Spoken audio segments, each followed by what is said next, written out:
इन लोगों की जिम्मेदारी है कि निष्पक्षता से बिना पेपर लीक करवाए हुए ईमानदारी से पेपर करवाए। से 100 में से 78 क्वेश्चन अगर बाहर आ जाते हैं तो वो कैसे बाहर आ गए। युवाओं के साथ कुठाराघात हुआ है, वो एकदम गलत हुआ है सर। हम बस यही उम्मीद कर सकते हैं कि अच्छे से पेपर हो जाए, अब की बार ये नकल वाला मामला नहीं मिले। नमस्कार, आप देख रहे हैं द फैक्ट इंडिया। मैं हूं आपके साथ मनीष। रीट मेंस के एग्ज़ाम 25 फरवरी से लेकर 1 मार्च तक होंगे, लेकिन सरकार पर सबसे बड़ा सवाल खड़ा होता है कि क्या वह बिना लीक हुए पेपर करा सकती है। जैसा कि देखा जाता है कि जितने भी पेपर होते हैं वो सब लीक हो जाते हैं। इसमें कौन संबंधित रहता है, किस पे कार्रवाई होती है, नहीं होती है, ये सब सरकार पर सवाल उठते रहते हैं। लेकिन आज हम जो रीट मेंस के एग्ज़ाम देने वाले हैं उनसे बात करेंगे कि उनका इस पेपर को लेकर क्या मानना है। तो आइए उनसे बात करते हैं। क्या नाम है भैया आपका? योगेश नाम है सर। तो जो ये एग्ज़ाम हो रहा है, तो क्या लगता है कि सरकार बिना लीक हुए ऐसी सिचुएशन के बिना पेपर करा सकती है? सर हम सभी स्टूडेंट यही उम्मीद करते हैं सरकार से। हम जब इन लोगों को चुनकर भेजते हैं तो हम हमारे इन लोगों की जिम्मेदारी है कि निष्पक्षता से बिना पेपर लीक करवाए हुए ईमानदारी से पेपर करवाए। तो हम यही चाहते हैं। और सर हमें आज 2 साल हो गए इन भर्ती को लेकर तो तैयारी कर रहे हैं। तो अभी सरकार ये सब चीज़ें करवाने में असफल रही है। तो हम उम्मीद यही करेंगे कि इस बार का पेपर बिना लीक कराए सरकार कराए और पूर्ण सिक्योरिटी प्रदान करे। और जो भी लोग इसमें लिप्त पाए जाते हैं उनसे कठोर से कठोर कार्रवाई करे। हम यही चाहते हैं सरकार से। जो ये सीएचओ का पेपर लीक हो गया था, ऐसी खबरें आ रही थी कि सीएचओ का पेपर वो लीक हो चुका है, पहले ही व्हाट्सएप पे क्वेश्चन आ चुके हैं, तो वो ऐसी सिचुएशन में सरकार पर क्या दबाव पड़ता है और स्टूडेंट पे क्या दबाव पड़ता है? सर स्टूडेंट पर दबाव इस परिस्थिति के अंदर परीक्षा का भी दबाव होता है। फिर ऐसी खबरें आती हैं कि हर रोज़ पेपर लीक होता है। सर एक मानसिक दबाव बढ़ता है। और फिर अपनी ईमानदारी जिस ईमानदारी से हम मेहनत करते हैं, फिर अपने शक होता है कि सर कहीं हम जिस मेहनत से काम करते हैं कि क्या हमारी मेहनत सफल होगी या नहीं होगी। ये ज़रूरी नहीं है कि जिस प्रकार ये लोग काम कर रहे हैं, इतने बड़ा गिरोह काम करता है, हर एक पेपर के अंदर हर एक पेपर लीक हो रहा है। तो सर जो काबिलियत तो है वो नीचे दबकर रह जाती है। और जो लोग इस प्रकार के घिनौनी हरकत करते हैं तो वो आगे सरकार के अंदर आएंगे तो फिर क्या उम्मीद कर सकते हैं हम सर। जो लोग आगे प्रशासन के अंदर आएंगे, जो लोग टीचर बनेंगे या विभिन्न सरकारी पदों पर जाएंगे, तो उन लोगों से हम ईमानदारी की उम्मीद नहीं करते हैं। तो समाज इस प्रकार सर एक गलत के अंदर चला जाएगा। जो लोग समाज को आगे ले जाने का काम करते हैं वो इस प्रकार लिप्त होंगे तो फिर सर समाज की दयनीय स्थिति होगी।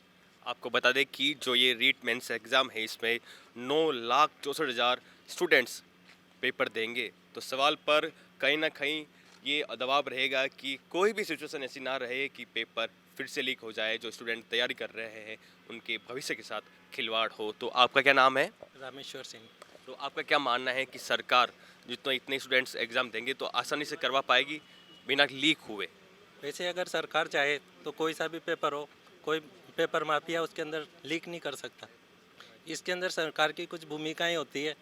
जैसे हम देखें कि पेपर कल आया, उसके अंदर कुछ क्वेश्चन थे और सरकार बोल रही है कि पेपर के जो क्वेश्चन है वो देखते हुए कि पूरे क्वेश्चन नहीं है। तो पूरे क्वेश्चन नहीं है, उसके अंदर से 100 में से 78 क्वेश्चन अगर बाहर आ जाते हैं तो वो कैसे बाहर आ गए। पूरे पेपर का मतलब तो अगर वो इतना ही टैलेंटेड था तो पहले दे देता। उसकी बाकी की इतनी बड़ी बड़ी गाइडें हैं उनके अंदर से पेपर नहीं आता। और जो एक बाहर पेपर आता है उसके अंदर से 100 में से 78 क्वेश्चन मिल जाते हैं। तो ये तो गलत बात है ना। राजस्थानी कर्मचारी चयन बोर्ड पूरी तरह से तैयार है। वो कह रहा है कि हम आसानी से पेपर करा देंगे, हमारी पूरी तैयारी। तो आपका क्या मानना है कि जो पेपर होगा वो आसानी से हो जाएगा? मान तो नहीं सकते, लेकिन सरकार से अनुरोध कर सकते हैं कि अभी तक जो भी हुआ चलो कोई बात नहीं, पर अब बच्चों की आखिरी उम्मीद अटकी पड़ी है बस रीट पे।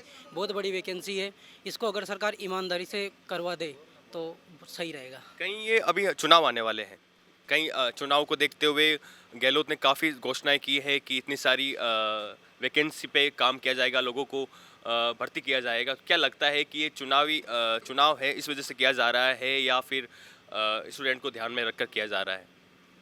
सर अभी वैकेंसी आई हैं, जो चुनावी साल है उसमें चुनावी साल ने सरकार ने 1 लाख वैकेंसी की घोषणा की है। लेकिन सरकार ने तो सर घोषणा पीछे भी की थी, लेकिन अभी तक वो पूरी नहीं हुई है सर। वैकेंसी तो चल रही है, पर वैकेंसी को ईमानदारी के साथ पूरी करवाना सरकार की जिम्मेदारी है। सरकार इसके अंदर पूरी तरह से फैल रही है सर। सरकार ने विभिन्न काम किए हैं, हम उसकी सराहना करते हैं, लेकिन जो युवाओं के साथ कुठाराघात हुआ है वो एकदम गलत हुआ है सर। सरकार से हम पुनः अनुरोध करना चाहते हैं कि सरकार हमारे युवाओं पर ध्यान दे, वैकेंसी ज़्यादा से ज़्यादा निकाले और जो वैकेंसी है उनमें पारदर्शिता के साथ काम करवाए और ईमानदारी के साथ काम करेगी। यही सरकार से हुआ आपको कार्यकाल कैसा लगा इस गवर्नमेंट का? गहलोत सरकार ने कैसा काम किया राजस्थान में? सर। किसी भी गवर्नमेंट को एक पक्ष से देखकर हम उसका मूल्यांकन नहीं कर सकते सर। विभिन्न पहलू होते हैं सरकार के मूल्यांकन के लिए। तो युवाओं की तरफ से, हाँ, अगर मैं एक युवा हूँ और बेरोजगार भी हूँ उसके साथ साथ, तो सर मेरी तरफ से देखूँ तो गवर्नमेंट की फेलियर रहा है। लेकिन दूसरी तरफ चिकित्सा क्षेत्र के अंदर गवर्नमेंट का एक बेहतरीन काम रहा है और दूसरी तरफ शिक्षा के क्षेत्र के अंदर काम किया है। लेकिन सर युवाओं के लिए मैं मेरी तरफ से मानूँ तो गवर्नमेंट विफल रही है अभी तक जो काम करवाने के अंदर। तो ये सर तो नहीं, सरकार रिपीट हो पाएगी नहीं हो पाएगी राजस्थान में अब? रिपीट तो जनता करती है। सरकार जिस हिसाब से जनता के दिलों में अगर अपना राज बनाती है, ये भर्ती पूर्ण रूप से रीट की भर्ती करवाती है और अभी 1 लाख की अभी उन्होंने घोषणा की है। अगर वो पूर्ण रूप से सफलता करवाती है तो जरूर युवा सरकार के साथ है। सरकार युवा किसी भी पार्टी के साथ नहीं होता है सर। वो जो लोग उन्हें रोजगार प्रदान करेंगे और युवा उसके साथ है। अगर गवर्नमेंट प्रदान करती है तो हम जरूर इसके साथ हैं और दोबारा रिपीट करवाने की कोशिश करेंगे। अगर लेकिन ये नहीं करवाती है तो जरूर इनकी वोट की चोट से देंगे और हम इनको सरकार से बाहर करेंगे सर। अच्छा, तो इनका कहना है कि अगर सरकार इतने रोजगार नहीं दे पाती है तो हम वोट की चोट करेंगे और इन्हें राजस्थान से बाहर कर देंगे। आपका क्या नाम है? मेरा नाम प्रकाश है। जो कि ये रीट मेंस के एग्ज़ाम होने वाले हैं, 9,64,000 अभ्यर्थी इस पेपर को देंगे और 13 जिलों में ये पेपर कराए जाएंगे, 2 शिफ्टों में कराए जाएंगे। क्या लगता है कि सरकार जल्द से जल्द अच्छे से पेपर करवा कर युवाओं को रोज़गार दे पाएगी? नहीं, सरकार तो अपनी कोशिश कर रही है, लेकिन ये बार बार ये नकल वाले मामले आ रहे हैं, तो उसको लेकर अभी क्या 13 सेंटर बने हैं। जैसे मैं जालोर से हूँ, तो जालोर वो सेंटर ही नहीं दे रहे। अब जालोर वालों को सबको ये मतलब जयपुर भेज दिया है। अब 400 साढ़े 400 किलोमीटर की दूरी है, हम तय करके आते हैं, ये किराया वगैरह लगता है। तो इसके बारे में हालांकि खर्चा वगैरह होता है, खुद के खर्चे पर आ रहे हैं, जयपुर यहाँ पे रह रहे हैं, किराया लग रहा है, ये है।